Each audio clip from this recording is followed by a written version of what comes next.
Hey there, I'm Heidi Swapp. I'm so excited to introduce you to the Reactive paint. So I have developed 3 new Minc Reactive mediums that allow you to do mixed media stuff with your Minc. So first off, I'm going to tell you all about the paint. It comes in this really large tube, so there's tons of paint, and it's also clear. So when it dries clear, it won't peek through your foil or whatever. There's lots of different ways that you can apply it, whether you apply it with paint brushes, sponge brushes, you can even use stencils, freehand it. There's lots and lots of possibilities.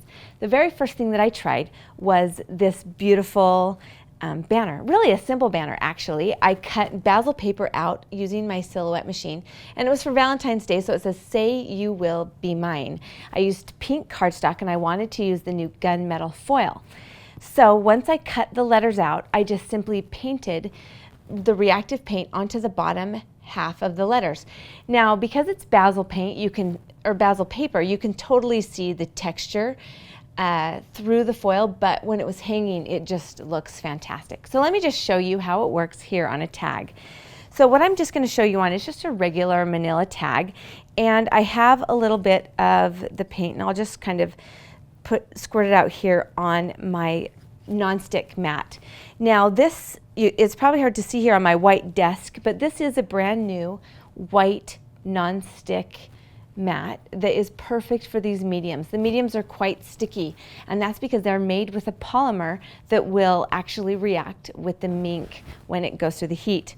So what I'm going to use right now, very simply, is just a makeup sponge, and I'm just going to go ahead and press it right onto the bottom of my tag to create like a journaling tag or something of that sort. And you can kind of just see it's clear. So it's going to dry perfectly clear. And I'm going to use my new heat tool. This, of course, matches the Minc. And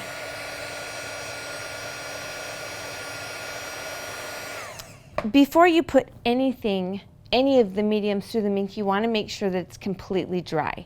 So that's hence the purpose of a new heat tool. So I have one, I'm going to set this one aside to dry a little bit longer because I have one that's already dry, all ready to go.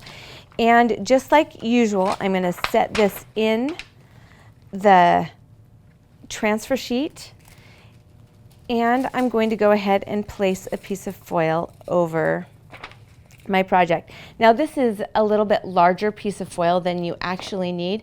I would really just need the foil over the part that has the paint.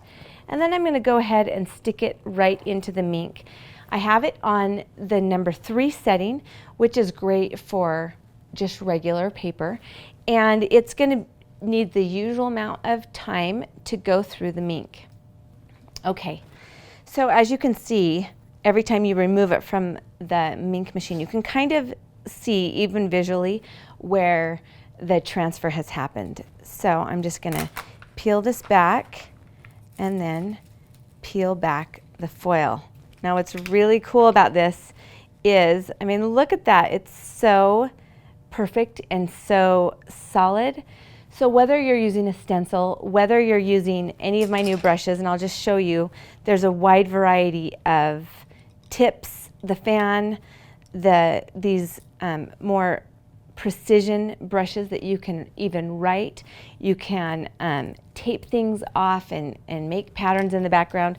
Really cool possibilities with this paint that reacts with the foil.